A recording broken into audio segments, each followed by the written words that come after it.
যেগুলো হচ্ছে এখন ইন কনস্ট্রাকশন ইন প্রসেস, সেগুলো পুরো সিস্টেমটা দেখা হবে। তারাতলা ঘটনার নিরিখেই এই স্টেপটা নেওয়া হয়েছিল। এটাও আমাদের মাথায় আছে। আসলে চারিদিকে এত দুর্নীতি আমরা দেখছি, কেউ কেউ আছে এরকম যারা এই ইল্লিগাল কাজটাকে করে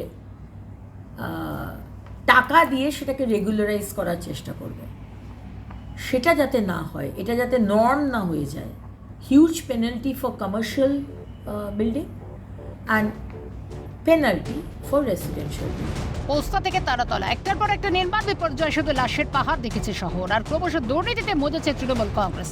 সরকারে থাকাকালীন 15টা বছরের জনতাকে পরিষেবার নাম করে তারা রোজ ঠকিয়েছে, পকেট ভরিয়েছে বোকা মানুষগুলো পরিশ্রমের টাকায়। দলটার মজ্জায় মজ্জায় শুধুই জমেছে দুর্নীতি, আর ক্রমশ অতলে তলিয়েছে রাজ্যের বেঁচে থাকার স্বপ্ন। ডুবতে থাকা সেই রাজ্যে এবার দিন বদলের স্বপ্ন দেখালো শুভেন্দু অধিকারীর সরকার। যে নির্মাণের হাজার একটা নিয়মের খেসারত মানুষকে দিতে হয়েছে জীবন দিয়ে, আজ সেই দুর্নীতিকে পাল্টা চাল দিতে করা ব্যবস্থা রাজ্য সরকারের। বেনিয়ম ধরা পড়লে শাস্তির নিদান মুখ্যমন্ত্রীর। প্রশাসনের তৎপরতাকে সাধুবাদ প্রমোটারদের একাংশের। সার্ভিস যদি তাড়াতাড়ি দিতে পারে ভালো, কারণ একটা ঢালাই করার পর যদি আমাদের কাজ বন্ধ হয়ে যায় তাহলে লেবার মিস্ত্রি সবাই বসে যাবে। যারা কাজ করে আমাদের বেশ করে কাজ করে, যদি টাইম টু টাইম আমরা যখন বলবো সঙ্গে সঙ্গে সে দেখে দিয়ে যায় তাহলে তো ভালো। থার্ড পার্টি যদি সার্ভিস দিতে পারে ভালো, যারা যদি জেনুইন লোক হলে ভালো, কোনো ম্যানিপুলেট না। খুব ভালো হচ্ছে, কিন্তু যে কাজগুলো যে বন্ধ আছে তাদের চালু করে দিতে পারলে ভালো হয়। তাদের সার্ভিস দিক, আমরা যা চাইবে তাই দিতে রাজি আছি, অসুবিধা তো কিছু। নিয়মের অন্দরও থাকতে পারে গোলমাল। জাতীয় স্তরে বিশেষ সংস্থা মারফত নির্মাণের প্রাথমিক ধাপ থেকে প্রতিটি তলা, ঢালাই এবং অন্যান্য কারিগরি কাজ খতিয়ে দেখার ব্যবস্থা হলেও থেকে যায় দুর্নীতির আশঙ্কা। সেক্ষেত্রে প্রশাসনকে থাকতে হবে সক্রিয়। বিগত সরকারের একাধিক দুর্নীতি প্রসঙ্গ টেনে উদ্বেগ প্রকাশ প্রমোটার দ্বারকা কুমার ঘোষের। কিন্তু আমাদের দেশে, ভারতবর্ষ আর পশ্চিমবাংলায় নিয়ম নীতিতে নতুন নতুন সংশোধন হয়, প্রণয়ন হয়, কিন্তু সেটা কার্যকরী ক্ষেত্রে দেখি আমরা অনেকটা আলগা হয়ে যায়। থার্ড পার্টি যেটা নিয়োগ করা হচ্ছে, এই থার্ড পার্টি নিয়োগ করে কিন্তু চাকরি কেলেঙ্কারি হয়েছিল।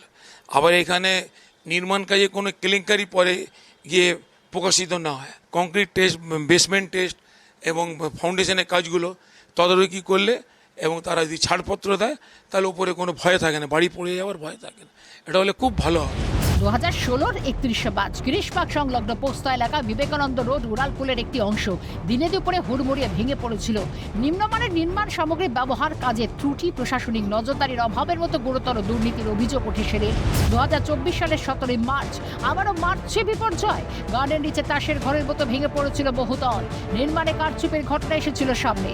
এরই মাঝে ছোট বড় একাধিক দুর্নীতি রাজ্যের চেহারা হয়েছে ক্রমশ কঙ্কালসার। কিন্তু নিরুত্তাপ থেকেছে তৎকালীন সরকার।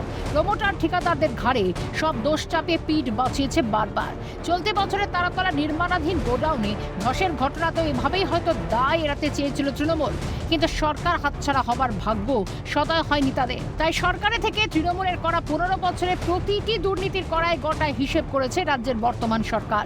আগামী দিনে এভাবে তৃণমূলের প্রত্যেকটা কারচুপির প্রতি বজায় থাকবে সরকারের জিরো টলারেন্স, তা বলার অপেক্ষা রাখে না।